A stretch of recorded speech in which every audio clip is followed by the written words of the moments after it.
Hello everyone, চলে এসেছি কিন্তু আজকে একটা সাউথ ইন্ডিয়ান ডিশ নিয়ে। দেখো, তেলের মধ্যে সর্ষে, একটু জিরে আর কারি পাতা ফোড়ন দিয়ে দিলাম এক বাটি সুজি। হালকা ভেজে নিয়ে আবার এক বাটি জল দিয়ে দিলাম। এবার এটাকে ভালোভাবে মিশিয়ে নিয়ে এরকম একটা স্ট্রাকচার আসার পরে তুলে রেখে দেবো। এরপর এর মধ্যে দিয়ে দিলাম লঙ্কা কুচি, পেঁয়াজ কুচি, দিয়েছিলাম সিদ্ধ করে রাখা আলু। এবার সবগুলোকে ভালোভাবে মিশিয়ে নেব। তারপর এর মধ্যে দিয়ে দেবো মশলা, যেমন লবণ, একটু দিয়েছিলাম জিরের গুঁড়ো, একটু গোলমরিচ গুঁড়ো আর একটু হলুদ। আবার ভালোভাবে সবগুলোকে মিশিয়ে হাতে একটু তেল লাগিয়ে এরমভাবে একটা শেপ দিয়ে নেব।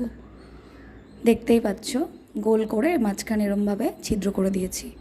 তারপর আর কি সবগুলো এক এক করে বানিয়ে নিয়ে সবগুলোকে একটু সময় ধরে লাল লাল করে ভেজে নিলেই কিন্তু রেডি আজকে আমাদের রাভা বড়া।